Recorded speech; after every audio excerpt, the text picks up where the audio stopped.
Out the Oven. It's Cinema Bums. I'm Wade. And I'm Emmett. Cinema Bums is a podcast where we watch through every single movie in popular film franchises, one each week, to try and track how the storytelling changes over time. Today we are returning to our mini-series Webhead Summer, covering every Spider-Man movie. We will fully spoil today's film Spider-Man Across the Spider-Verse, but we will not spoil any future entries in the series, because there currently are none. Emmett, how are you doing? I'm doing well for somebody who went on a 15-hour trip to watch this movie. So, I'm excited to talk about it. How are you doing? I'm doing good too. Thank you for your dedication to this podcast and to the art of cinema. I'm doing especially well because today we are honored to have a special guest. Please welcome back to the podcast, DeAndre Weaver. Hello. I'm excited to be here for Webhead Summer. Yeah, actually, I was going to say, DeAndre, you are the first person we have ever had on a Spider-Man episode. Oh my gosh. Wait, what? I'm excited. This was the series we did entirely just the two of us as Emmett toured last summer. Oh, wow. Look at that. Yeah, so you are the first Spider-Man guest. And let me ask you, how do you feel about Spider-Man in general? Should he be allowed to roam the streets? That's a good question. I mean, are we talking Peter? Are we talking Superior Spider? Are we talking Miles? A lot of questions here. This movie, we're talking all of them. So. Yeah. I go back and forth. The basis, I love Spider-Man. I am a DC boy at heart, but when it comes to Spider-Man, that is why I'm invested in anything Marvel. I still remember the days of Tobey. I'm thrilled. I'm excited. Should he roam the streets? Yes. Yes. I don't know. With recent events, I'm just very leery about vigilantism, but I'm going to say yes. I trust Peter Parker. You can't see me raise my eyes and trust Peter Parker because this is a podcast, but I trust Peter Parker. Emmett, do you trust Peter Parker? I don't know. I don't trust Toby. I don't trust anybody associated with Tony Stark any farther than I could throw him, because even if they're trustworthy, Tony Stark is a shafty bastard and probably has you bugged. He probably has that spider suit bugged a million different ways. So I'm saying no to Tom Holland and no to Toby. I'll go strong baby on Andrew Garfield, strong yes on Miles, strong yes on Spider-Woman, strong question mark for Miguel. Yeah. So Tony Stark died for your sins, and that still wasn't enough for you, Emmett? Tony Stark died attempting to atone for the sins of the writers in the MCU early days, and it didn't work. Wait, this is somewhat on topic. Have you guys seen the Avengers church production where Tony Stark actually dies for their sins? No. Are you talking about Avengers Endgame 2019? No, it's like a church Easter pageant where they do the crucifixion story, but Tony Stark is Jesus. It's like a real thing. Wait, wow. Mel Gibson's Avengers Endgame?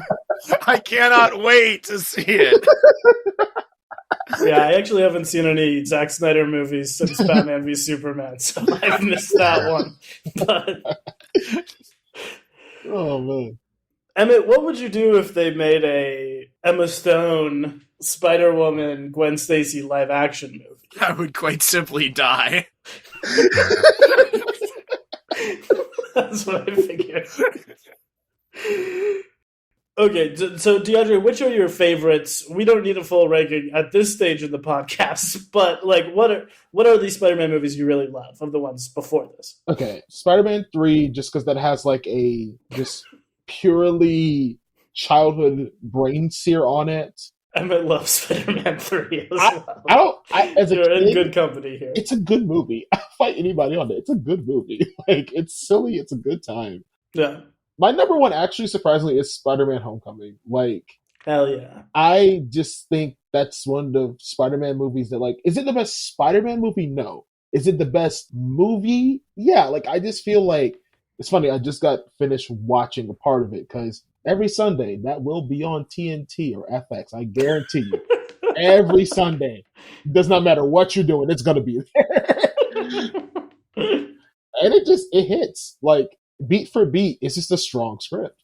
Yeah, I love Homecoming. Actually, speaking of that script, something that I was thinking about recently, I like the guys who wrote the next two Spider-Man movies a lot, the Tom Holland ones. Mm-hmm. But Homecoming is written by Francis Daly and Goldstein. I'm trying to remember their exact names. But it's the guy who did Game Night and Dungeons & Dragons. Oh, I like his work. I really love the new Dungeons & Dragons, yeah.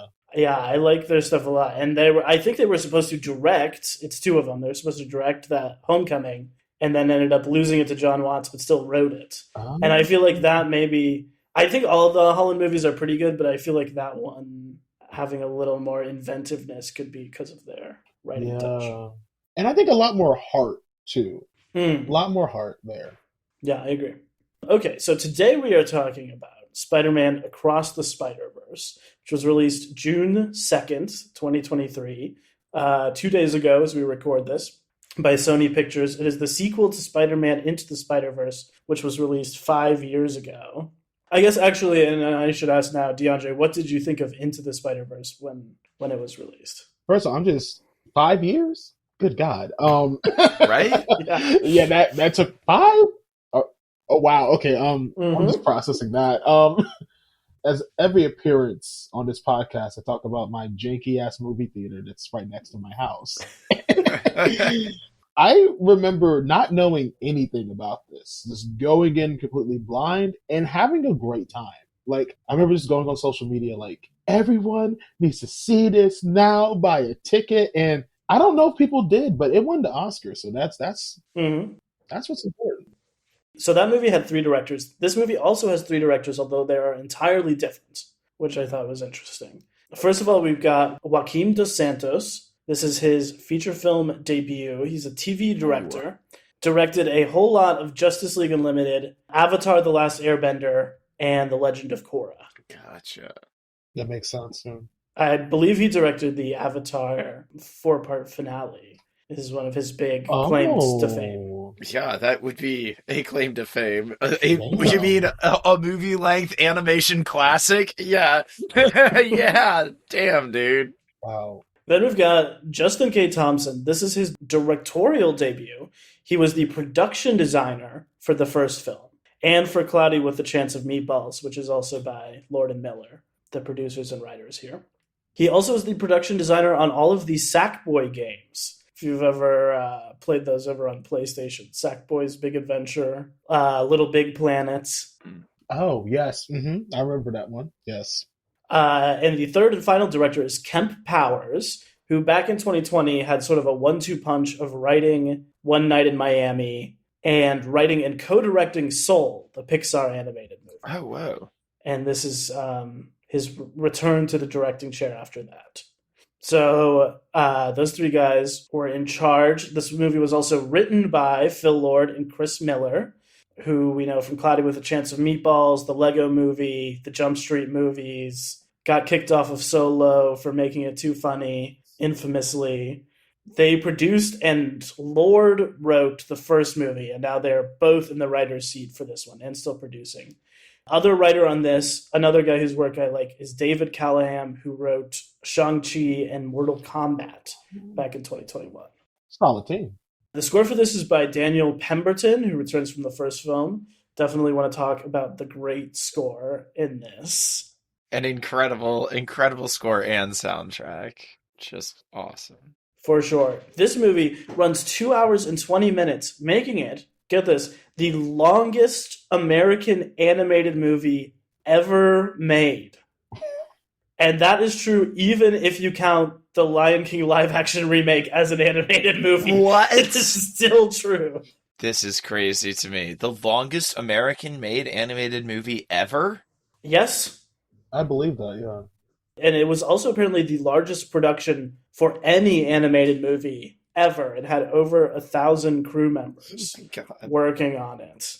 Just wild. Despite that, the budget was only $100 million, which is up from the original's 90. Uh-huh. The original did okay, but kind of We talked about on that episode, did not make a huge impression in theaters. Made $384 million total. This movie made $208 million just in the 2 days since it's been out. So it looks set to clean up in a way that the first one didn't, which I think is really cool. Nice. This one has been acclaimed so far. It has an 87 on Metacritic, which is the same as the original. And as DeAndre mentioned, the original also won Best Animated Feature at the Oscars. Will this one too? Something to consider. Okay. Emmett, what would you say about the story of this movie for anyone who hasn't seen it? Okay, so this movie is I think a very interesting structure here. And I kind of like went in knowing it was going to be a part 2 of 3. And so I was like, okay, how are you going to manage topping the last one, getting into some new stuff, and then leaving it wide open for a third movie to conclude it with? And I think they checked all the boxes, and more over this. So we're going to start off with Spider-Woman. In her reality, she was responsible for the death of her Peter, who turned into a lizard folk and destroyed their prom.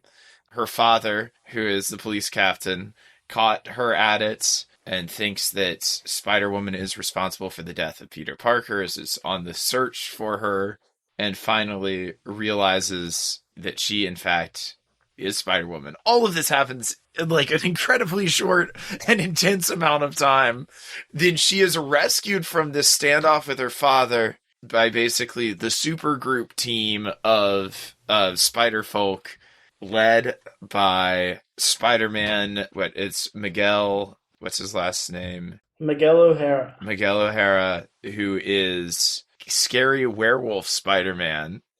We also get cool motorcycle, pregnant mother-to-be Spider-Woman. We get returning, Peter Parker with baby in tow, new dad Peter returning. And then we get the new Spider-Punk, incredible. And who else? Who else is the new crew? You've got Spider-Bite, who is sort of the AI tech girl yes. who has a pivotal moment in the film. Mm-hmm. Oh, and of course we have Spider-Man India. Oh, yes, Spider-Man India. Yes, incredible. Which has sort of also Gwen's World, which we started in, has this kind of watercolor look, which is incredible. And then we go back to sort of the look from the beginning, and then we go to Moonbatten, which is the Spider-Man India's world, which has like this Where's Waldo, like detailed sort of city structure. So basically there are all these different sections with different animation styles throughout. Yes. So then she's going on a cross multiverse caper with the Spider-Folk to stop these anomalies from happening. Cut to our Miles Morales Spider-Man from the original, living his life, missing Gwen Stacy, missing his pals, meets a villain of the week, thinks it's going to be just an easy job with this dude Spot, who's kind of like a goofy villain who maybe seems to be like just at first, trying to commit some minor robberies. Seems like a classic, walk away, dust your hands sort of thing. He keeps claiming to be Spider-Man's nemesis, however, which is a little, like he's a little thrown off by it. He's like, you're not even on the register, Then he literally kicks his own ass and falls into a pocket dimension. And we're like, okay, we're not going to worry about him for a second. Gwen Stacy comes in and is like, it's good to see you, but also I'm on this really cool spider team. And no, sorry, you can't be a part of it. Also, she's secretly there to get a hold of this Spot guy who's one of these anomalies who comes through from a separate dimension. Of course, Miles ends up following her back as she goes into chasing Spot. We get to Moonbatten, meet Spider-Man India, then get taken back to team headquarters in like Spider-Verse Spider Place, headed up by Miguel. Miguel's heading up an operation where they're sending all of these anomalies back to their home dimensions and is like chasing people down and is like getting rid of all these villains from across different dimensions. There's a lot of fun Easter eggs there I'm sure for people who are more deeply into this than I could ever be in that room full of villains as they've got them all locked up. But just like truly some fun stuff there. And then get this, plot twist, there are these things called canon moments. Now, this is something that I thought was truly up my alley. There's this stuff where it's like all of the different multiverses of Spider-Mans have these moments that happen to all of them. And we kind of have seen this already played with in the Tom Holland version of this, where it's like they all have an Uncle Ben moment. Mm-hmm. You know, they all have like that great loss, or they all, you know, there's certain things that always happen. And turns out that one of those things is having a police captain near to them die in this like very specific way, trying to save a child from a falling building. The reason we figure this out is because Miles stops this from happening for Spider-Man India's the captain, the police captain in his life. Well, both Gwen Stacy and Miles Morales immediately realize, oh crap, come from realities where our dad is that police captain. Like our respective dads are both like that guy in our world.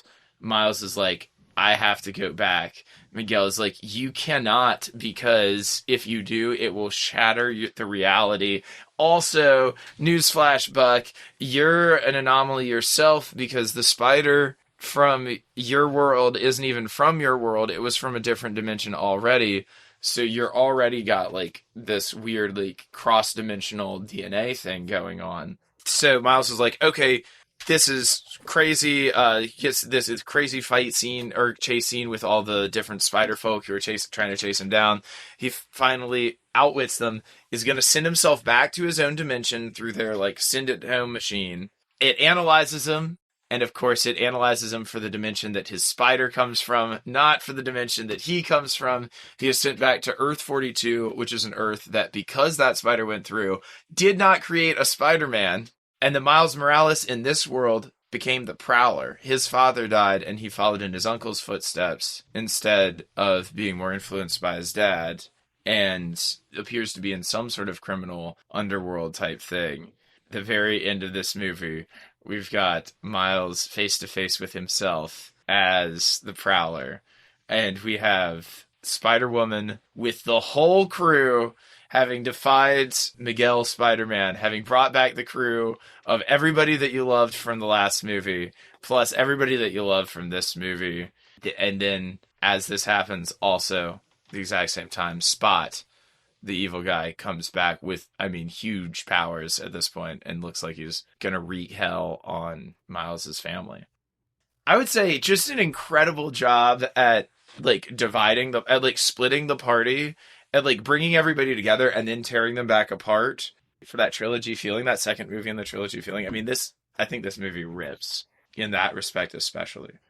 How did other people in your theater react when this ended with a to be continued? Because my screen was ready to riot, I believe. No way. Same. Yeah, I think it was a testament to how people were into it, but yeah, everyone was not expecting this to be a part 2 of 3, like I think we knew going in. I have a question for you guys. In your theaters, because for mine, it was surprisingly mostly adults. And I think that's really cool that we have more adults interest in the animation. Yeah. It was really cool to see this room full of grown adults just be so invested in this. People were groaning. People were mad. How was it more kids or was it more adults in y'all's theaters? It seemed like a fairly split audience of families and then teens and younger people, I guess, would be my guess. But their reaction to it, I don't really feel like I saw anybody be upset by it, but my friend who I went with was like, oh, what, wait, was surprised and did not realize that it wasn't all going to get wrapped up in that one, which I think is just such a crazy strong move. But yeah, I can see how people would be upset by it. Yeah, I would say in mine, there were definitely kids there. I sat next to a big family. Uh-huh. There were other kids too, but there were a lot of adults by themselves there to watch it too. Yeah, including me and Laura. So it was definitely cool. Yeah, because I feel like this one kind of feels a little bit more grown up in a sense, really darker, but in a good way, Yeah. Yeah, I think it's got a good tone. I always think about in the first movie the like slapstick scene in the middle where Miles is dragging Peter B. Parker's like unconscious body through the city and he's like hanging from the subway and hitting every gravestone and stuff. And that is totally like, like slapstick silent movie, like real like kids movie stuff. And there's nothing like that in this movie. No. Like this is a much less funny movie than the first one, even though there are still gags. Mm-hmm. Like a lot of the Miguel stuff, I was like, I think he's gonna murder him. Like I think this is gonna be. I think we're gonna see a crime committed live on screen, guys. Like, Yeah. I don't know if you guys felt this way. I legit thought that it was going to end with Miguel killing Miles' dad to ensure that happened, basically. To ensure that canon event happened. I feel like something like that may still happen. I think they've left all players are on the playing field, Has anyone else here seen Fast X that were released just a couple weeks ago? I try to stay away from heavy fiction, like to keep some groundness in my movie. Groundness. Of course. Fast X basically ends the same way. I mean, it's not a movie up to this quality at all, but Fast X literally ends with like two characters in a dam and a bad guy blows up the dam and then it cuts to credits and it's like to be continued. So it is kind of a moment for two-parters and cliffhangers. I think the Mission Impossible coming out next month is also a part 1, so I'm guessing a similar thing we've got from that. But I feel like this one earned a part 1. Because, like, we all remember the days of, like, Hunger Games and, like, Harry Potter where it's like, all right, you're splitting this in 2 to make more money. But I actually feel like, oh, no, you guys probably had, like, a 4-hour movie when you wrote this, but you, like, for reasons had to cut this in half, Like, it feels like a creative choice rather than, like, a money choice. We were talking about how the tone of this is a little heavier, a little darker, but also I feel like it's more real, too, It's... Mm-hmm. I mean, this brought me to, it brought me to tearing up a couple of times in the scenes between Gwen and her dad and between Miles and his mom. I mean, it's really, yeah. I mean, I think they approach those like supercharged emotional situations in a really stripped down way that is such a contrast from the epic action of other parts of the movie. And that makes sense considering how one of the directors is from Justice League Unlimited and Avatar. Like, as soon as I heard that, I'm like, that makes perfect sense. Because I see so much Batman Beyond in this, just like in the vibes and just the style of storytelling. Like, I really enjoyed the really complex thing they're setting up with Miles and his dad, like of the 2 different roads you can take. Just like in adolescence, but then also like as a black man and how there's like this fear of like, you going down the wrong path and like what is really the wrong path when we get into it. That's a more complicated discussion for another podcast. But I think it kind of ties with the Great Expectations motif they set up in the first movie. Like, I don't like in the first movie, I'm like, I don't know if they really executed that as well as I thought they did. But in this one, I'm like, this is kind of Dickensian of like this idea of like this young man, lots of opportunity, older mentors coming in, stuff getting really messy, the kind of like pining out after the love interest and that getting messy. Like, I do like this position they've put him in where it's kind of like you're 2 paths to go. And then Miles like, no, literally I get to write my own story because I don't exist in the multiverse, which I thought was cool. But yeah, it's interesting what they're setting up. Like, I thought that was really nuanced and like, I remember I saw this thing where there's like a conservator's like, why does the Spider-Man have a BLM pin on his backpack? I'm like, okay, get over yourself, bro. But like, I love how this is like something that's really nuanced in like racial topics and like, I think in like black male coming of age without it being like a very special episode. Yeah. Personally, I'm glad that they had the kind of like, let's talk about the police thing with Gwen's dad and not Miles and his dad. Yeah. I'm really glad they did that with them and not Miles. Because I'm like, I think it would have put a burden on the story that it didn't need. I thought it was still just ever so slightly clunky that she has to be like, that she has to literally say, Dad, you're a good cop. Yeah. Like, I know that you are wearing the badge for the right reasons or whatever. Like, I don't know. That took me out a little bit, but I do totally agree that it is very nuanced and like talking about real stuff in this movie. Yeah. She also has a protect trans kids flag prominently displayed over her door in all the scenes in her bedroom, which you can see. I love that. Which I thought was cool. Before we get even deeper, let me ask on the record, flop or bop to this movie, Across the Spider-Verse? DeAndre, would you say flop or bop? Platinum. Certified bop. Grammy Award winning. Hell yeah.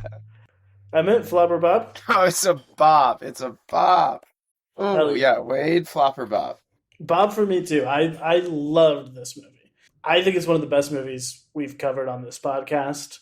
One of the best movies I've seen. Much like one of the other best movies we've covered on this podcast, Little Women, I think it is a movie that would be a lot if you are not into this sort of thing, because it is giving you like the undiluted, pure version of this thing in many ways. And so it is like 2 hours and 20 minutes of pushing the boundaries of animation and like telling a deep story with characters we know, and also like all this meta stuff about storytelling and comics and stuff like that. And it is a lot, but I think it pulls it off really well. Yeah, and still being a kick-ass action movie and as good or better than most superhero movies. In just like its pure like superhero plot. I mean, that chase scene at the end, like literally any other movie, that would be less than half of the time it takes. It's like a 20-minute chase scene. And it's incredible. So good. T-Rex, Spider-Man. Love it. I've always been of the opinion that we should have more animated superhero stuff. Like, as someone who grew up on Justice League, Batman the Animated Series, I've always said, like, the DCEU should have just said, hey, we're going to go animated while you guys do live action, and that's how we counter that. No one listened to my letters, but here we are.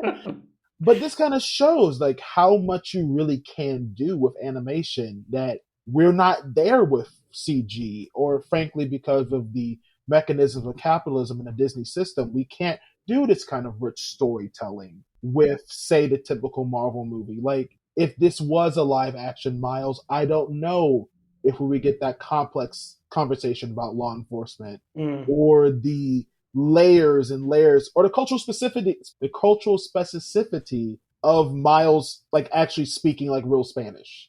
Not like, here's one word in Spanish and back to English, like full dialogue in Spanish. Like that's what we're talking about, like actual, like real representation.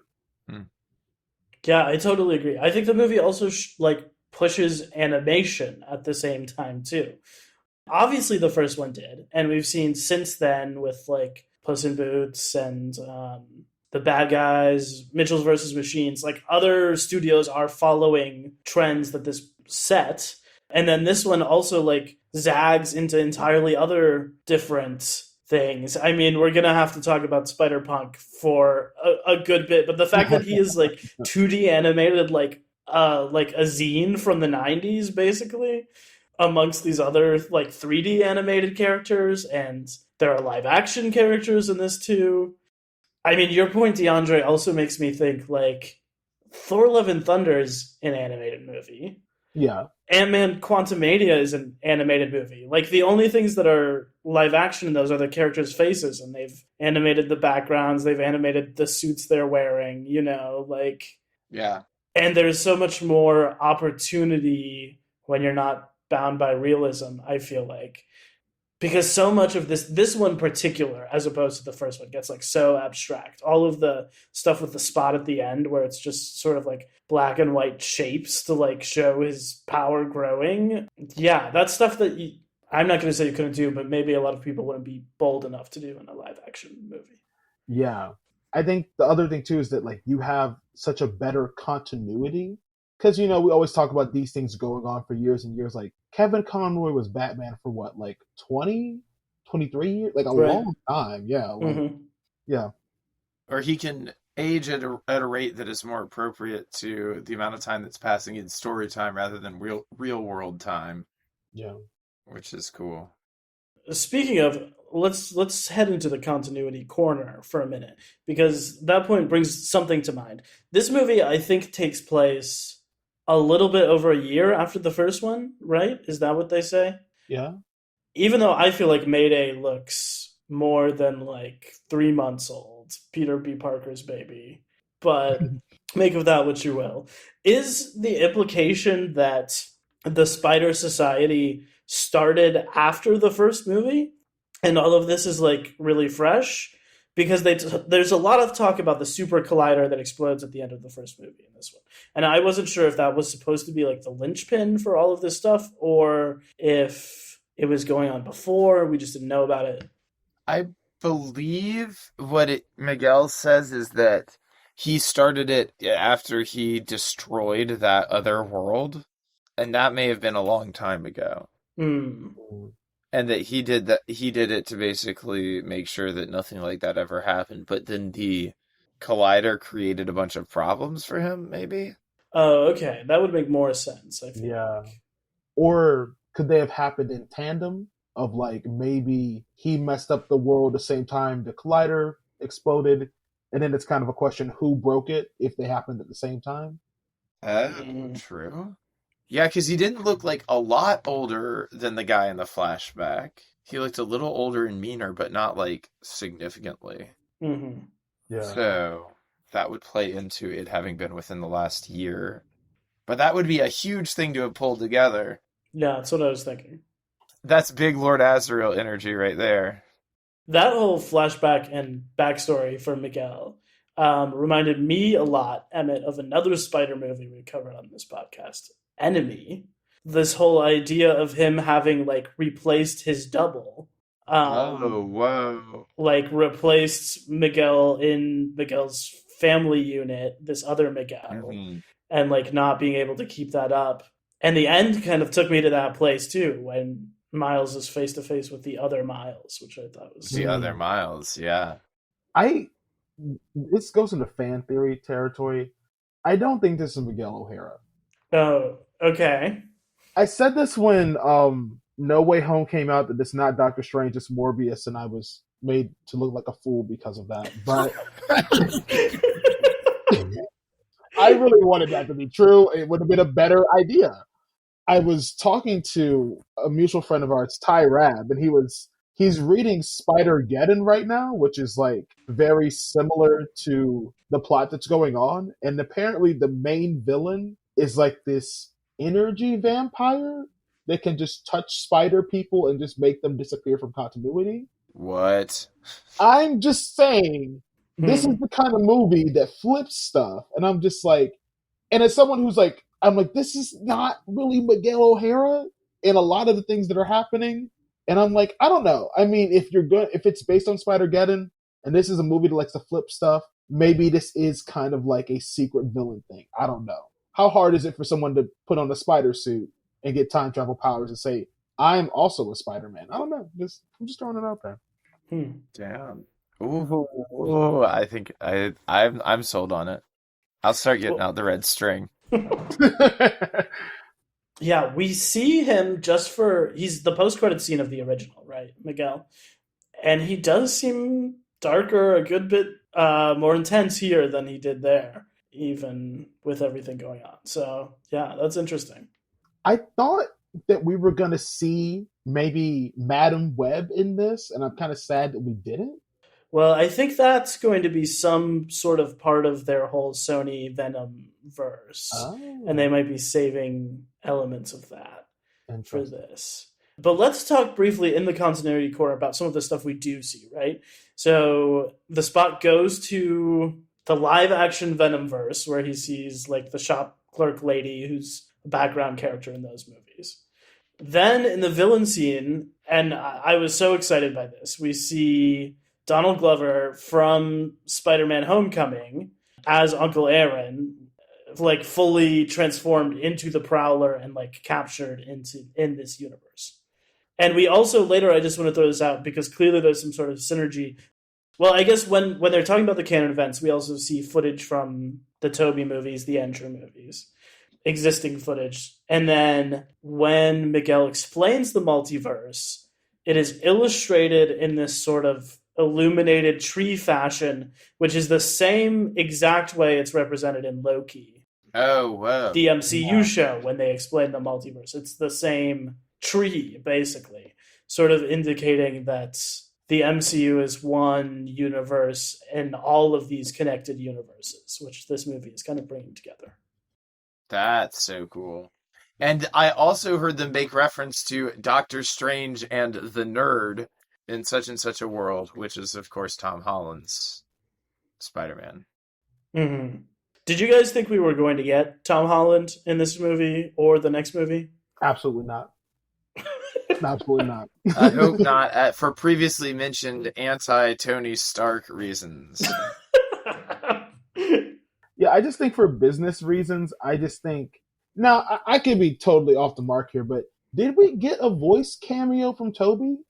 I mean, he's in the flashback moment we see. I don't know if there's any other dialogue from him. I don't know. Yeah, I was wondering, like, maybe we'll get a voice cameo from the guys. I think they're still trying to figure out the line between MCU and their stuff. So I didn't think we were going to get Tom. I don't think they've ironed that out completely yet.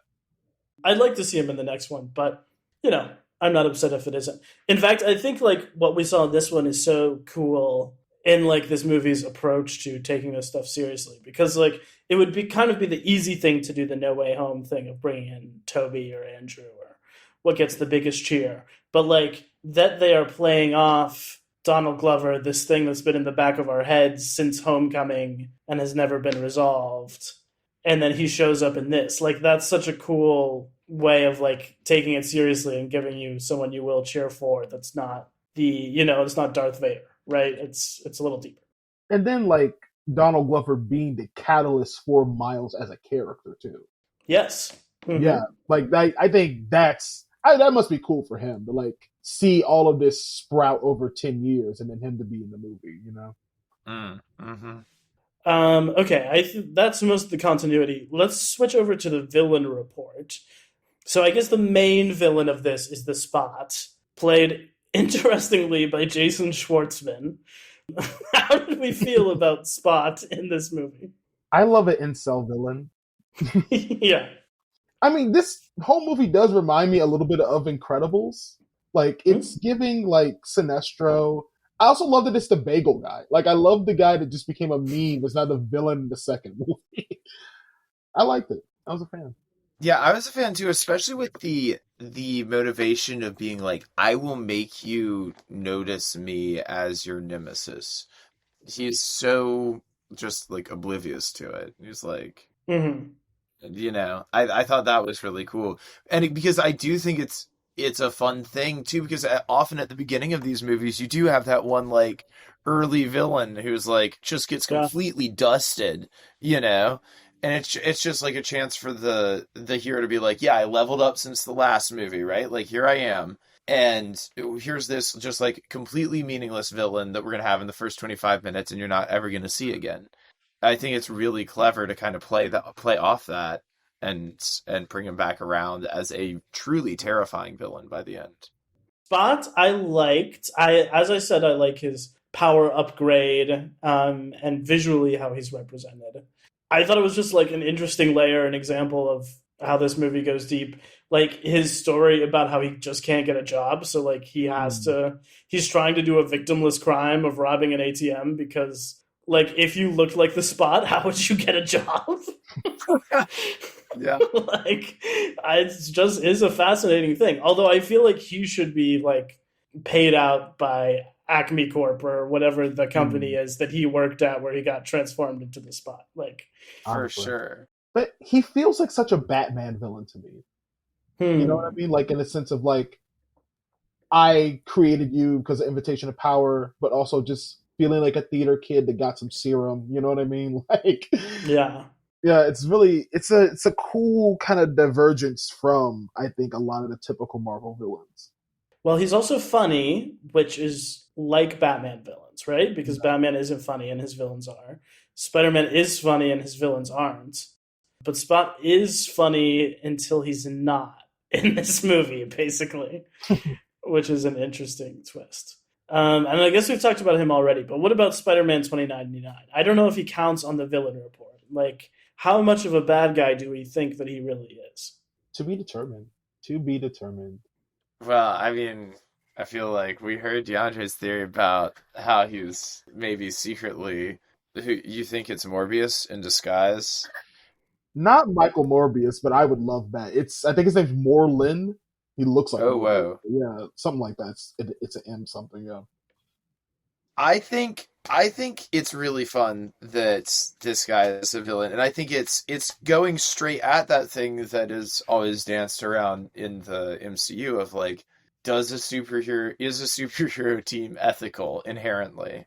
Like, is a superhero ethical inherently? But especially is a team like an organized team with like major support and like global reach, is that ethical?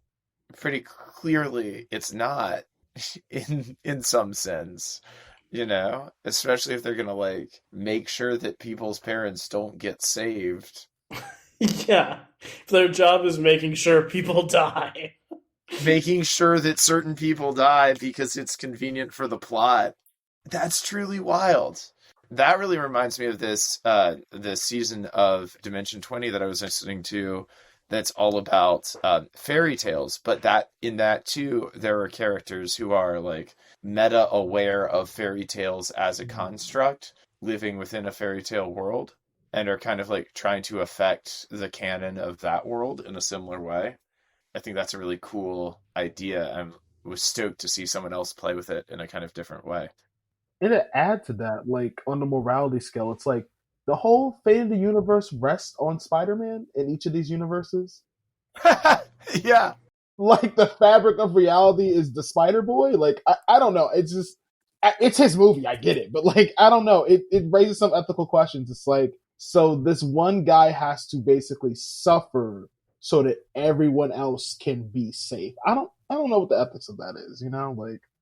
Yeah, and at the end where we get into kind of like a Back to the Future Part 2 dystopia, and it's like, because there is no Spider-Man in this version of New York City, it is like complete dystopia that is on fire 24/7 because Spider-Man does not exist. Like, it is an interesting. Yeah, it's Dino Hatton.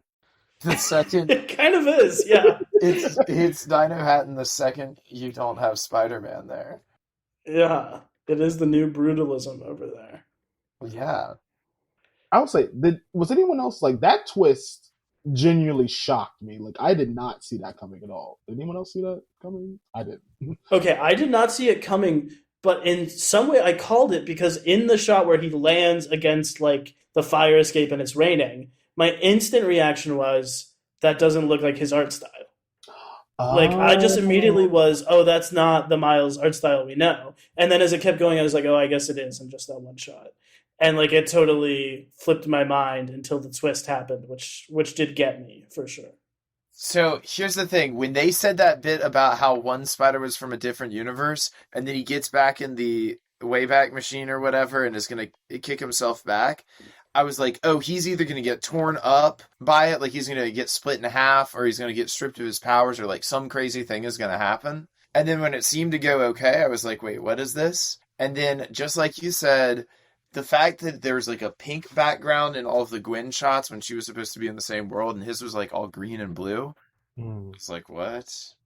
Yeah, I loved it. It was so exciting to me. Just like as everyone is racing to sort of try and save Jefferson, and then you like realize he's not even in the same universe, and there's like nothing that he can do. Yeah.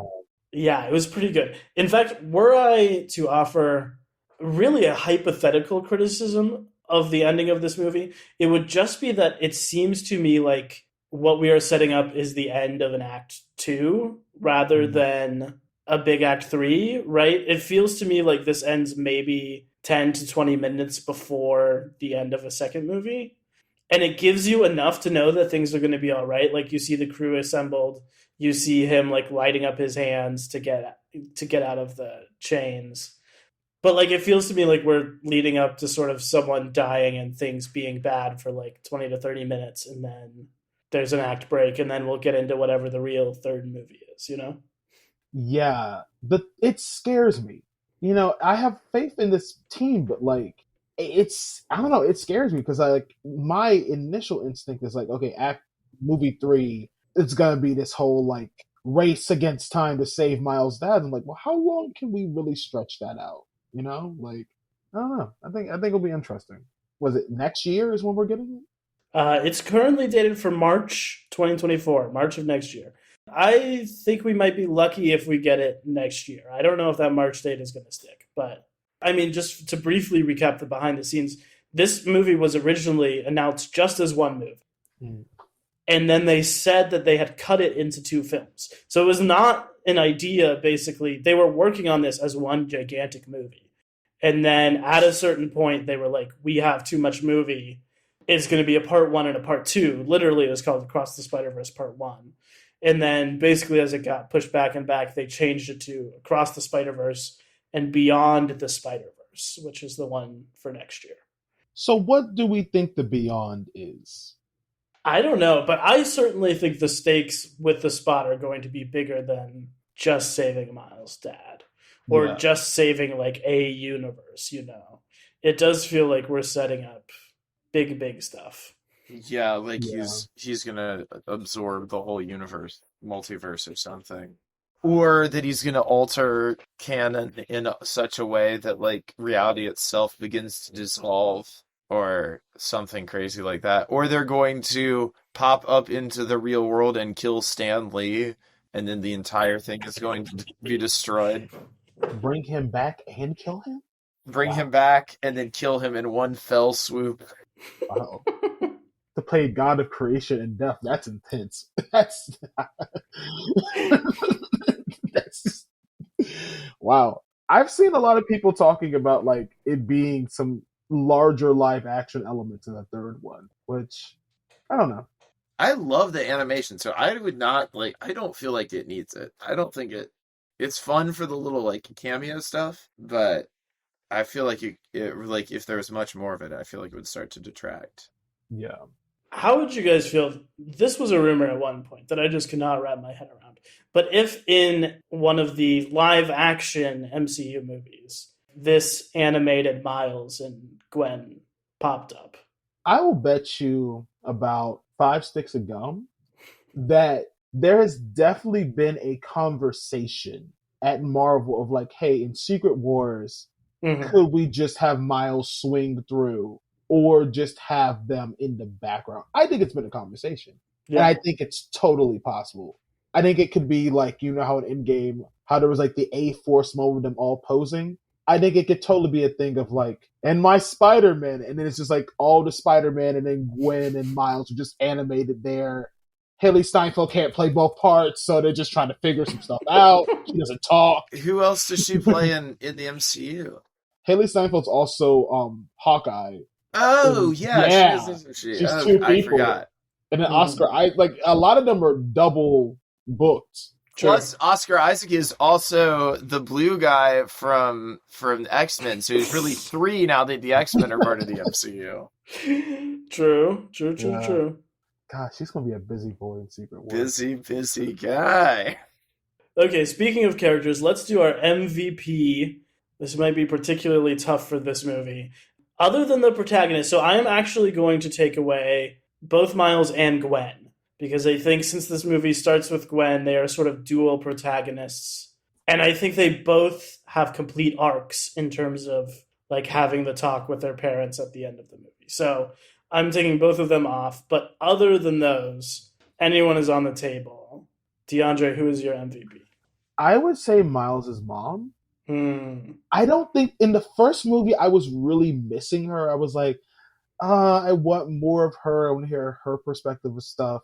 And I really liked a lot of her moments. Like it was her whole, like, I don't know, just like it hit me in a lot of like the conversations my family had with me when I went off to college of like, this is a different world than you grew up in. It's like, she has some beautiful speeches in there.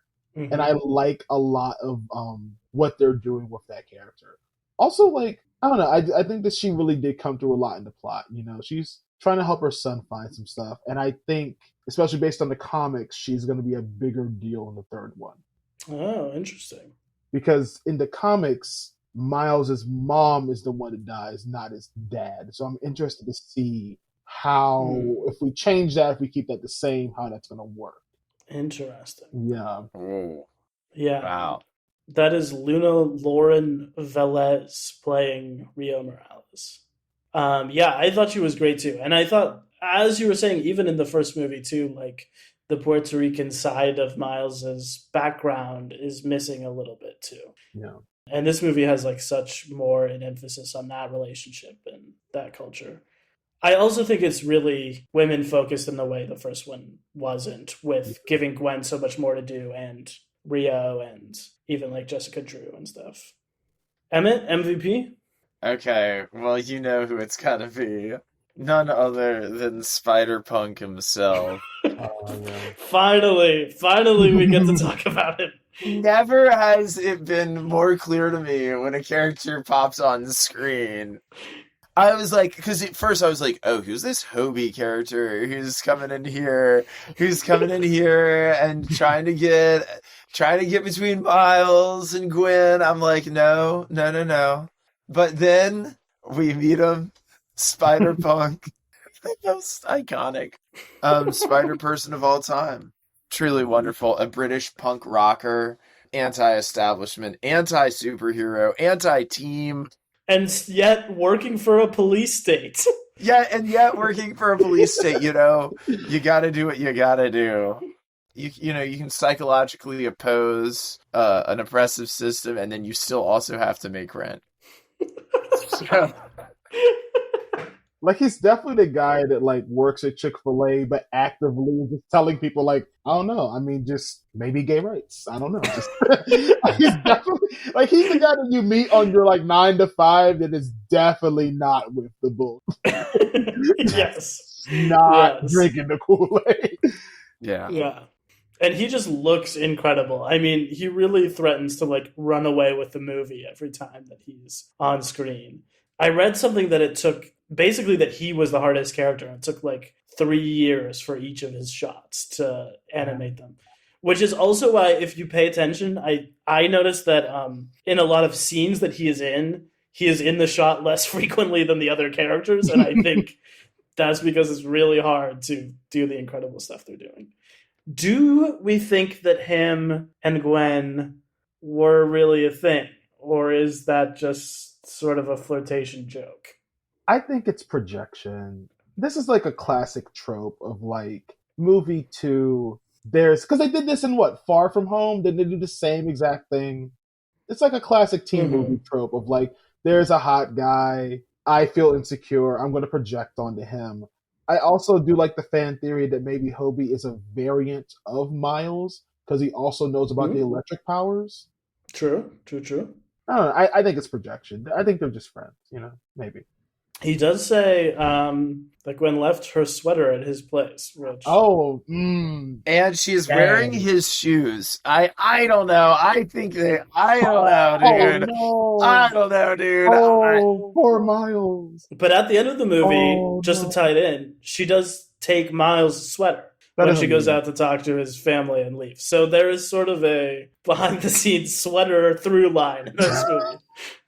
It really is. Oh my gosh, he's so young. Oh, his heart was broken when he heard that. That's so sad. I mean, but like, look at Spider-Punk. You got to recognize Game. Like, he's cool, Oh yeah, he's so cool. That's Daniel Kaluuya, by the way, who I've just got to like give a little update and say that his Miracle Run is continuing. Yeah, no kidding. Yeah, let me just drop this on you. So obviously he's done some, he was in Johnny English, he was in Kick-Ass 2, whatever. This is everything he's been in since 2015 on, and this isn't going to take too long. This is everything he's done. Sicario, Get Out, Black Panther, Widows, Queen and Slim, Judas and the Black Messiah, for which he won the Oscar, Nope, Across the Spider-Verse. Oh my God. I forgot he won the Oscar. Damn, that's a great run. Well, he won it in the COVID year, but that's not to take anything away from him. Yeah, he's incredible. I feel like legit, like maybe he's our best movie star. He isn't taking the Showtime HBO check to go and do like 6 episodes of poorly fleshed out dark drama. He's delivering us eclectic performances in great movies consistently for the last 8 years. Yeah. I like the comparison of saying that, like, if Jordan Peele is Scorsese, he's damn. I set this up really well for myself. What is his name? De Niro? Yeah. If that's that's his, they're the team, and I like that. I like that comparison. Oh, I can't wait to see what they cook up next. That's gonna be fun stuff. Was it Christmas next year is when we're getting the next Peele? Oh yeah. What do you think about that, DeAndre? Oh my god, this is full circle. Look at that. Okay, so I don't know what it's about because, like, with it being Christmas and with it being Jordan Peele, it's so. I think there's like three possibilities. One, it's just a horror movie or thriller. Two, historical drama for Oscar shots. I don't think that Jordan Peele's the kind of guy that would pander for that, though. I don't think that's his jam. Three, I think there's a good chance it could just be like a fun animated thing like Wendell and Wild. Okay, that'd be interesting. Yeah, but I don't know. I think Dark Christmas has not always worked on screen, and just with what he likes to do, I don't know. I want to know more. I want to know more. I don't know exactly what's going to be though. I'm interested. Yeah, you're right that we know literally nothing. I'm looking at the official press release and it just has the date. Yeah. You know, it doesn't say it's a horror. It doesn't even say it's live action. It's just Christmas Day 2024. Oh, it's Christmas Day? We're not talking December 16th. We are talking December 25th, 2024. This thing is coming out. I think it could be a biblical epic. That's my thought. That's a very good. I mean, Nope has sections that are kind of close to a biblical epic. Yeah. Also, the original Scream came out on Christmas Day, so there's a little bit of a horror Christmas precedent, but we'll have to see what Jordan gives us.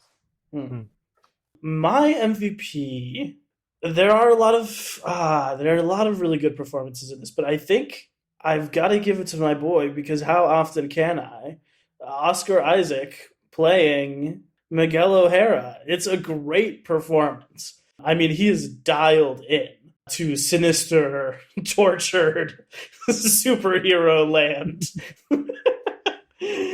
And like having so much fun being despicable in specific ways. I think it's really easy for especially high profile celebrities to walk in and just phone it in. But I feel like him and everyone here involved was treating this like it was high art, and it is, and I'm glad that they did. Oscar Isaacs was it Isaac? Isaacs? Is there an S? Not the one. Singular. Isaac. Oh, one Isaac. Yeah, I feel like he like really was giving. Like he just really was trying in the vocal booth, you know? Like it was really good.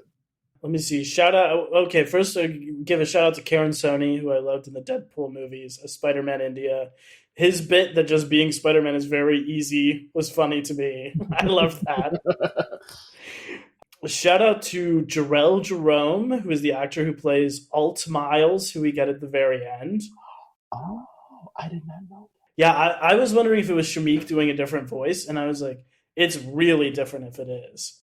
But it's Jarrell Jerome. He's my choice for live action Miles, if we ever get that.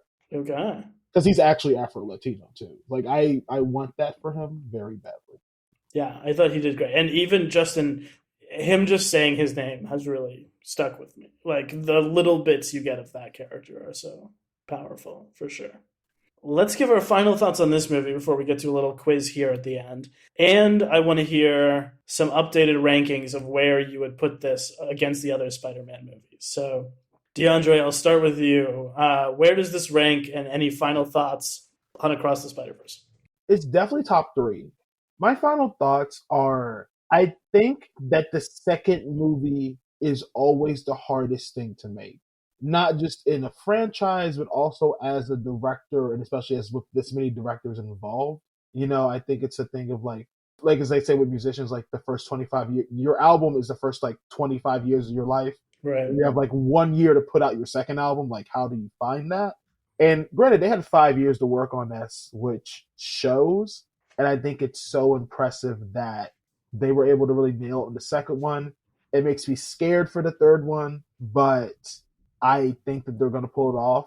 And if they do it, I think this could go down as maybe the perfect superhero trilogy if they pull off that third one. Yeah. Yeah, for real. I mean, I was just really struck by how attached I was to these characters, having only really seen them in the first movie, right? Yeah. Like, if they feel like such a big deal in this one. Emmett, final thoughts and updated ranking? I just want to say our two lead performances are incredible in this. I like talking about vocal performances. Yeah. Just amazing. I really love the moment where they're sitting upside down, looking out at the view of the city. Mm. And just talking in this like quiet moment in the middle of all of this wild chaos. I think that's like part of why we get so invested in them and their that specific character relationship. They're not doing like, I don't know, it feels like they're not doing a dumb teen movie thing of like, oh look, I'm embarrassing myself in front of her, like I'm doing this like, or doing that, but like it, or like them like playing games with each other or anything. They're just like both like deeply messed up from this horrible responsibility they have on them and like trying to handle that. And I think it's really beautiful. I think it's really sweet. That's just a moment that stuck with me from it. And it's about their romance, which like we so rarely get romance in these movies anymore. Yeah, I was so compelled by that. Yeah, and I would say this is up there with the other Spider-Verse movie at the top of the Spider-Man pack. There's too many of them to get into where all the rest of them fall after that. And I don't really have any new thoughts on it. But this definitely just like is up here at the top of the pack with the other one. Do either of you think this is better than the first one? I know we've seen this once and we've seen the first one for 5 years, but well, I think it comes from better because better budget, better because better time. Mm-hmm. I think they're both equally good. I think the second one's better just because we're given a longer runtime, we're given more budget, we're given a lot more to watch. Well, actually, no, I'll say this. Better in animation because there's moments where we just kind of stop and look at what should be a portrait hung in the gallery. Like, the moment where they're hanging upside down and they like do that big zoom out and they're literally in the bottom corner and we're getting this beautiful portrait of New York. I'm like, pause the movie.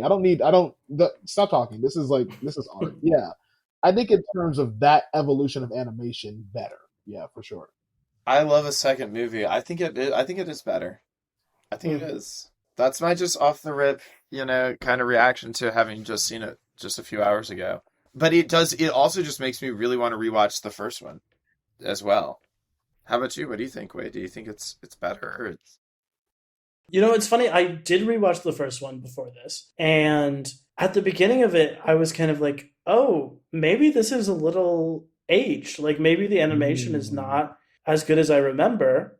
And then 15 minutes in, he gets bit by the spider, and the animation totally transforms. And I had forgotten that they pull that trick where it looks like every other movie, basically, until he gets bit, and then they start doing all, like, the frame rate and the like textured animation stuff. So that was really cool to rediscover.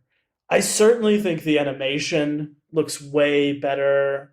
I don't know. I think I might like it a little more, but I do think the first one stands alone as a complete thought so well. And I'm eager to see the next part of this, I would probably rank this after one viewing third behind Homecoming and the original Into the Spider-Verse on my Spider-Man ranking. I think it would sit there pretty comfortably.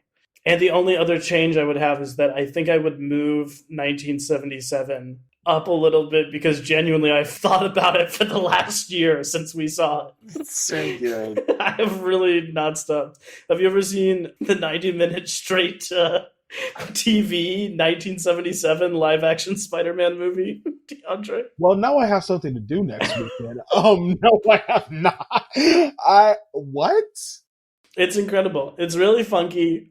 I mean, you've got to set your expectations to nothing is going to happen. Like, you've got to know that going in.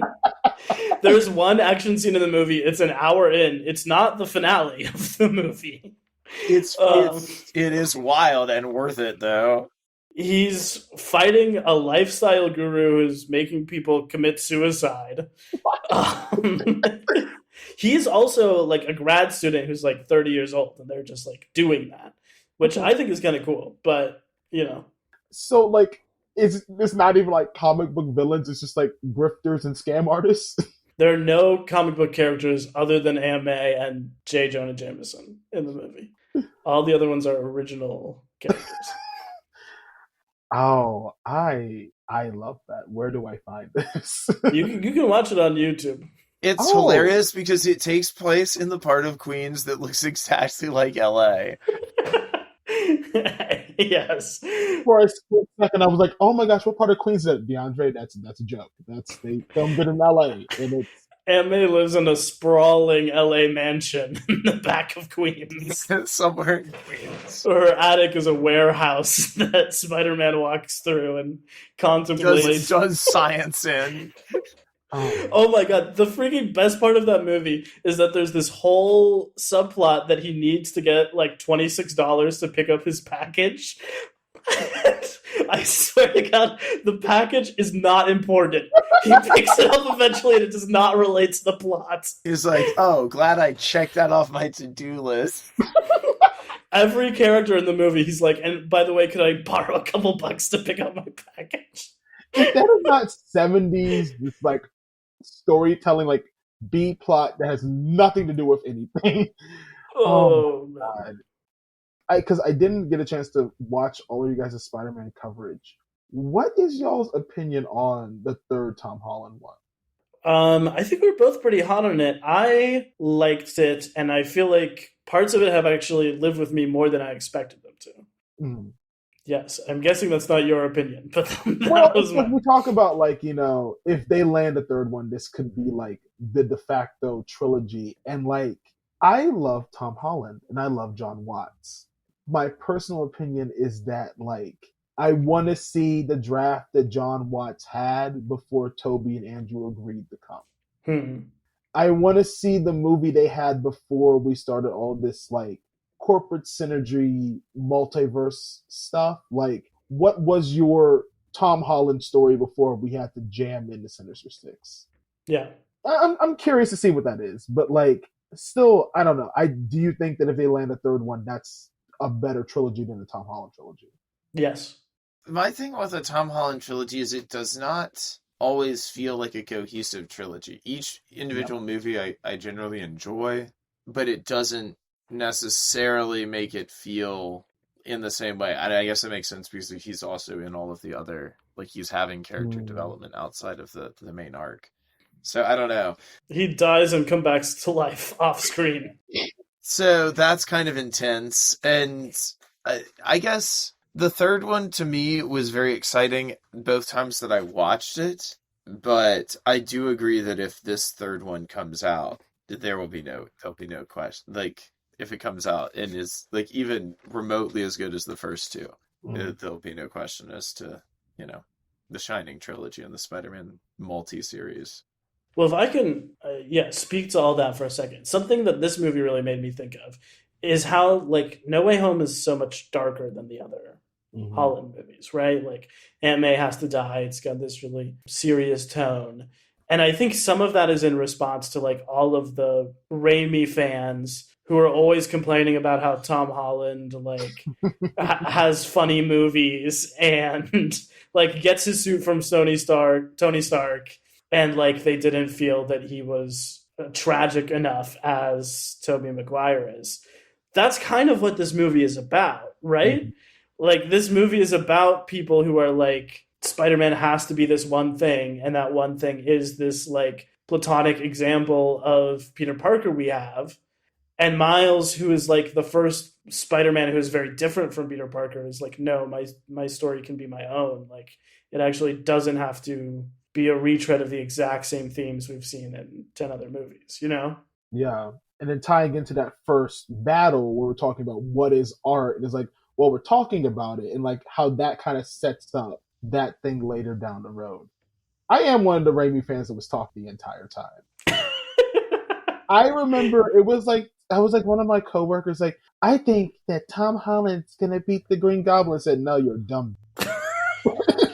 Toby fought killers. The Green Goblin wanted the spider dead.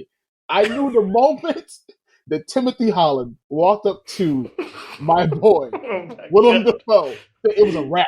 It was not going to end well for him. Now, he put up a good fight, don't get me wrong. He hit the little combo, he put him through the walls. But when William smiled when he punched him, you weren't defeating him. You weren't they only beat him because they just took away his powers. If they didn't have that serum, everyone's dead. I'm sorry. It's just not going to happen. That's fair enough. That moment is so good in that movie with Dafoe. That's when it elevated to art for me. Like, that's when we went from this is MCU, like, no, this is arts. Mm. I still think that Willem Dafoe should have been nominated for Green Goblin back in the early 2000s, but... Okay, so the point watching the first Into the Spider-Verse, when I knew it was in for a good time, is when they flashed that Comics Code Authority logo at the beginning. And this is like an old school comics thing. It was the equivalent for comics, basically what the Hays Code was for movies, where like there was this group who oversaw standards of what you could put in a comic or not. And comics that were basically like approved as being safe for kids would have this little logo of approved by the Comics Code Authority. And the first movie starts with that logo. And this one does too, but it's much more ominous. Like there's sort of this creepy score building through the production logos, and then the beat like drops and it goes to that logo, and then the movie starts. And I feel like that is also tied into this whole idea of like the Spider Society overseeing the canon events and like who can and cannot be Spider-Man, and Miles pushing against it. You know, like isn't the Comics Code Authority the same thing as Miguel's Spider Society, kind of? And isn't that like a deeper that's see that was the mic drop of the podcast. Because that's like a deeper commentary of like just the whole relation of reboot characters, like people taking the mantle, like who gets to decide who is. I think that's really interesting. I didn't think about it like that. That is super cool. We had a very interesting moment in our theater where the screen would black out every 2 seconds. So it'd be like dun dun. No, the sound's still good, but it's just back and forth. I was like, oh my god, they are taking a bold creative risk with this one. I'm surprised there was no seizure warning. Like, it's going in and out. Like, oh, we're already in the multiverse. And then someone yelled, turn it off and start it again. I was like, oh, this isn't a choice. Okay, the movie's broken. This is not.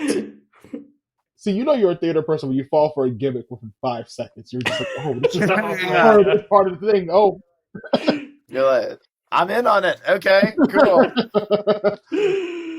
Oh, man. Final thought, shout out to Lego Spider-Man.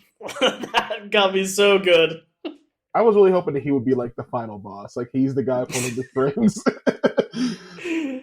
Okay, now it is time for our favorite part of each and every episode, Bums the Word, our quiz game. Today, inspired by this movie coming out 5 years after the original, I have here 10 sequels that came out a long time after the original movie. Okay. Yeah. And let me be clear here, these are number 2s. So this is not Star Wars 7 coming 10 years after Star Wars 3. This is number 2 sequel to an original film that is dropping 10 years or more after the original. Here we go. The first film in our quiz game was released in the year 2022. Last summer, it was released 36 years after the original film that it is a sequel to. It features the lead actor of the original movie from 1986 returning. This is sort of an action film, drama film. Oh, Top Gun Maverick. That is correct. That is a correct and a point for DeAndre for Top Gun Maverick, coming 36 years after Top Gun. Okay, film number 2. This is a horror movie. It's one that I've always heard is like secretly good, although you would not expect it to be. It was released in 1983, 23 years after the original film, which came out in 1960. It also has, I believe, the main actor from the original coming back, although the director and the other supporting characters are completely different in this one. Is there a sequel to Psycho? There is. It is called Psycho 2, and that is another point for DeAndre. Oh my god, that was a pure gas. That was a pure gas. No kidding. Psycho 2. Crazy. Starring Anthony Perkins, and I've heard that it's good. Wow. Okay, film number 3 in our quiz. This was a comedy sequel. It was released in 2016, 15 years after the original. What to say? The first one was like a goofy comedy made with a early thousands comedy star when he was up and coming, and then this was sort of him returning to a beloved classic to try and make a sequel, I guess. Zoolander number 2. That is correct. Unbelievable. Is there a Zoolander number 2? It's bad. It's exceptionally bad. I believe you. It sounds bad. Yes, it is directed by Ben Stiller himself too. So. Oh Jesus! Why would you do it, Ben? Why would you do it? He's not a bad director either. Okay, film number 4 was released in 2010. This is a sci-fi movie that is a sequel to a 1982 film. This is going to be Blade Runner 2049. That is incorrect, but what? Blade Runner 2049 is later in this list, so I will give you a point, Emmett. No, this is a sequel to a 80s sci-fi movie that was very inspired by Blade Runner, I would guess, but is not Blade Runner. This movie came out in 2010. It's sort of, I would say, one of the first legacy sequels, one of the first 80 nostalgia movies. It came out a little too early to ride the bandwagon, but it's known for, this movie, the 2010 movie, it's known for an early example of a de-aged character, and is also maybe better known for its soundtrack than for the movie itself. Oh, God. I want to say Fury Road, but I don't think that's right. No, not Fury Road. I'll say this film was also directed by Joseph Kosinski, who did Top Gun Maverick. I will also say both of these movies are the rare, like, PG sci-fi movies. Is it Transformers? No, it's not Transformers. It's not Transformers. Is it Tron Legacy? It is Tron Legacy. There we go. De-aged Jeff Bridges, right? Yes. I've never seen it.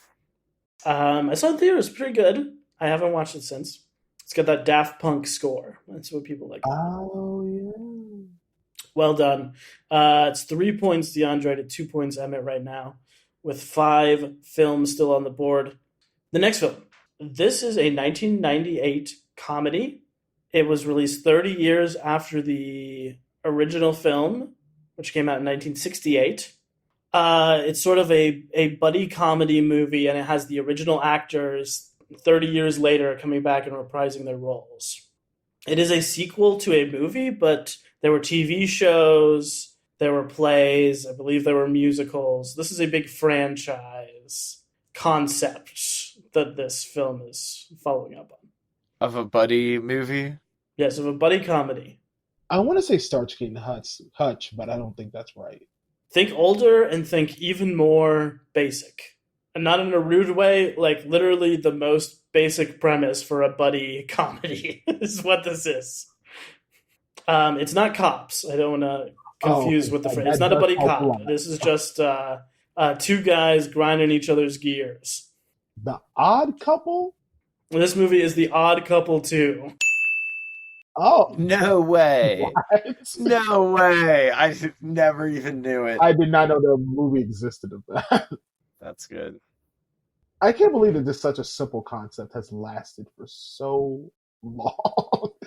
I feel like it's just because people are just getting on each other's nerves all the time.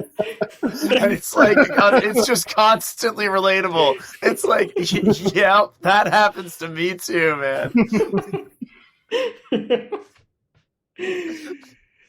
Okay, this next one, film number 6. I believe this is the longest gap between sequels, 37 years.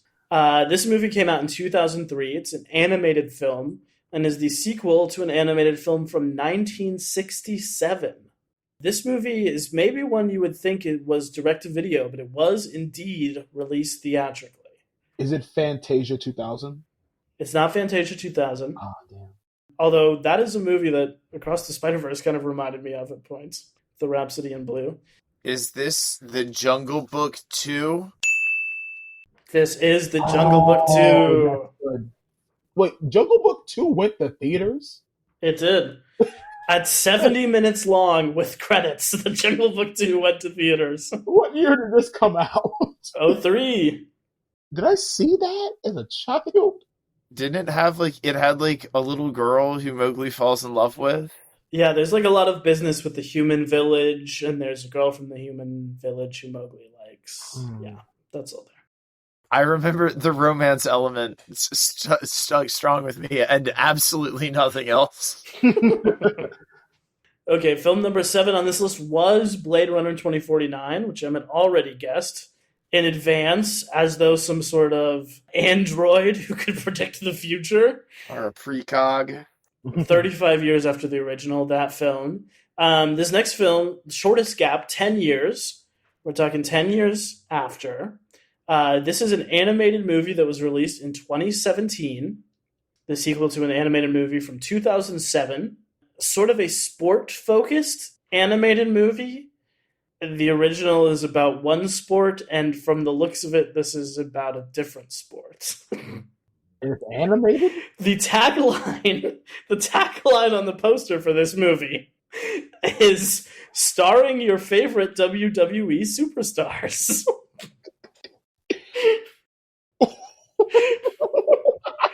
And the first movie has nothing to do with that, by the way. It's about a different sport. And I don't want sport to be misleading, but a different physical activity. When was 07 to what? 17. This came out in 2017. Is this Happy Feet and Happy Feet 2 SmackDown versus Raw? Emmett, I cannot tell you how close you are. I cannot possibly convey to you how close you are. Is this in the Scooby-Doo franchise? It's not a Scooby-Doo movie. Okay. That's a good guess. It's not Scooby-Doo. Oh, God. What is this? Emmett, I'm wondering if you know that this movie exists, because I feel that it would have a profound impact on you if you did. It's breaking my brain trying to figure out what it is. Oh, God. It was a sport. It's not Air Bud, because it's animated. It's not an Air Bud movie. This was theatrically released. Would you believe it? This movie was straight to DVD in 2017, when nobody had a DVD player anymore. What? Oh my God. This was, in fact, the last Sony Pictures animation film to be released direct to DVD. It stars Jeremy Shada and Melissa Strum, replacing Shia LaBeouf and Zooey Deschanel, who started the original movie. It also stars John Cena, The Undertaker, Triple H, Paige, and Vince McMahon. You can't say those words to me. My brain's actually boiling. I don't... Okay, this movie, buckle up. This movie is Surf's Up 2 Wave. I never in a million years would I have guessed that. Never in a million years. What? Wait. Movie, how did they change the sport? It's Surf's Up. This movie is called Surf's Up 2 Wave Mania. Unbelievable. Wait. So is Vince McMahon body slamming a penguin? What's going on? They're all penguins. Everyone in this film is a penguin. Does the penguin wear a little Except for Chicken Joe. Yeah, there is a chicken on this DVD cover. You are correct. Every time there's a little penguin Vince McMahon, because I kind of want to see that now. I cannot believe it. I cannot This believe was the it. last thing that Sony Pictures Animation released? This is the thing. We got one more shot to save it all, boys. I'm sorry, can you imagine? You're the head of Sony Pictures Animation, and you're like, oh my gosh, guys, the WWE Penguin movie failed. What should we do next? We can make a black Spider-Man. I don't know. That's kind of risky, guys. The penguin bodybuilding movie didn't work. Oh my god. Good God. That took me into multiverse. I'm just stunned that exists. All right, we got 2 movies left in this quiz, and right now DeAndre is up by 1, so it is still anyone's game. This next movie was released in 1990, 16 years after the original. To be completely honest, I would be amazed if either of you had ever heard of this movie. It's got a bad title, but it is the sequel to a 1974 crime classic, a stone cold classic. And this is the sequel. 74, and what's the... 1990 is when this movie comes out. This movie is directed by, and indeed stars, Jack Nicholson. Oh. Who is also the lead of the 74 movie, but he did not direct. That one was directed by someone, Roman Polanski. Not sure who that is, and let's not discuss it anymore. This next one was directed by Jack Nicholson. Okay. Interesting. Is this a sequel to The Big Chill? No, it is not. I don't even know what The Big Chill is. I just felt that was right. Is this Chinatown 2? This movie is Chinatown 2. It is not called that. And unfortunately, in this case, I will not accept that. So if anyone has any guess at the actual title, it's not Chinatown Legacy. The word Chinatown does not appear in the title. Oh, wait. It's like something weird as hell that has nothing to do with it. It's a weird title. Chinatown 2, China, 2 Town? Is it like an arty sort of title? A Fiona Apple-esque, like... It's not long. Movie title? It's not long. The title is a reference to the fact that the protagonist and the antagonist in this movie share the same name. Double Identity? No, that's not right. That can't be true. I'll put us out of our misery. This film is called The Two Jakes. What? That's a terrible name for... That could have been a movie about my high school. That's ridiculous. That's so dumb. Yeah, I mean, imagine if you're making a sequel to Chinatown and you've got Jack Nicholson directing it and you call it The Two Jakes. And you're not going to call it Chinatown 2, The Two Jakes, even? Yeah. Chinatown 2 Jakes. Yeah, hey. Chinatown 2 Jakes. Okay, the final film on this list was released 31 years after the original. It was released in 1994. It is a horror film. It is a sequel to a horror film from 1963. Is it Night of the Living Dead? Return of the Living Dead? It is not. What to say about this? The original is genuinely still a very haunting film. Not a bloody film, but one I had to watch in high school English class that really stuck with me. The sequel has a subtitle, which is... the subtitle is a popular clothing brand. And I think that's just a coincidence. No, that's not a very helpful hint. This is sort of a humans versus nature sort of horror. Is it a sequel to The Birds? It is a sequel to The Birds. Whoa. It is called The Birds 2, something. If anyone knows it, you will receive a point. Oh, gosh. Tweet me. It is a clothing brand. I think coincidentally, but that is what the subtitle is.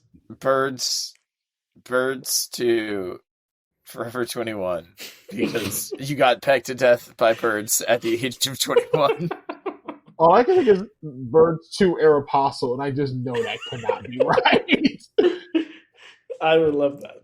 Patagonia? No, that's wrong. Birds 2 Patagonia. You thought it was bad when they were doing this in Southern California. Just wait till you see the birds in Patagonia go after some people. Oh, It man. shows how little I go shopping, because I'm like, what are clothing brands? What brands are there? This film from 1994, credited to Alan Smithy as director, which is, by the way, the credit that people use when they don't want to be credited. Basically credited to anonymous. This film is The Birds 2, Land's End. What is Land's End? Land's End is like a New England family hiking clothing company. We had Lands End backpacks. That's good. Like dumb magazines that you immediately, or not magazines, but catalogs you immediately throw in the trash that you'd get in the mail. Like, so is the concept that like they're like on a boat and the birds come because lands is that'd be terrifying. Like you're on a boat and a bunch of seagulls attack you. Oh man, That would be bad. That would be really bad. Like you couldn't run. That's happened to me on the ferry before. Then they just poop all over your car. It looks like it is about a family who moves to a remote, windswept, tiny East Coast island. Wow. And then get attacked by birds. No kidding. Wow, that hits a little too close to home. I will not be watching. The original Birds scared the bejesus out of me when I was a kid. My God, When I saw me that too. dude, when I saw that dude with the eyes pecked out, I thought I was going to literally die. I was so frightened of it. Yeah, that movie's terrifying. My grandma has this weird relationship with like Hitchcock and Spielberg where she watches the birds and just thinks it's hilarious. And also Jaws, I don't know if she likes seeing white people in peril. Like, I don't know what it is, but like she just genuinely like was like, I love this movie. And I'm just like, this is terrifying. Well, good job to both. That is a win for DeAndre with 4 points. Oh wow. Hell yeah. In Bums the Word. Great job all around. And thank you so much, DeAndre, for being here. I'm Yes. excited to be We here. love having you on. Any projects you'd like to mention while you're here or anywhere that people can find your work? So you can find me on Instagram at weaver.deandre. I'm currently producing a short film called Leave It at My Door. Consider a delivery driver that gets roped into a pyramid scheme and has to earn back all his money in one day. You can check out the link on my page, and there's also some more information at Film Bros on Instagram. There's going to be a lot of great content coming out this year, and hope you guys get to check it out. Hell yeah, that's awesome. We'll link to that in our podcast description too. Great. Well, we are switching. I'm going to mention this briefly, a little programming note at the end. Switching from being a weekly podcast to being a podcast that doesn't release ever to now being a 3 times a month podcast. So my goal is the 1st, the 11th, and the 21st. This episode should be coming out on June 11th. And on June 21st, we will be wrapping up our Baz series. And July 1st, starting The Muppets at long last, our Bumtober 2022 winner. Hell yes. Hell yes. We've recorded so much of the Muppets already. So we are like ahead, my guys. It's gonna be just like easy street from here on out for those of us who are recording it. Maybe not so much for those of us who are editing it. Rest in peace to Wade's free time. Yes, and for those keeping track at home, that does mean that our August 1st episode that drops on the 1st of August, will be Greta Gerwig's Barbie. Yes. So something else to look forward to this summer. Shout out to this being a good summer at the movies. Really excited about that. After last year, the movies gave us Men, Jurassic World Dominion, Thor Love and Thunder. So happy to have a good summer. I liked Guardians. I loved this movie. Excited for Barbie. Excited for Mission Impossible. Excited for more good times and air conditioning in these brutal summer months. Look, man, I really need to move somewhere closer to a movie theater. Until next time, stay frosted. Cinema Bums is a production of DKG Podcast. It is created and produced by Emma Temple and me, Wade Lawrence Holloman. I also edit and mix the podcast. Our theme music is by Zane Holloman, who you can find on Bandcamp, and our show art is by Autumn Beckner. Our social media is managed by Laura Bennett. If you like what you hear, please tell all your friends and leave us a 5-star review on Apple Podcasts, the 2 best ways to spread the word about our work. You can also follow us on Instagram at CinemaBums or email us at cinemabumspod@gmail.com. Don't flake on us. We'll be back next week.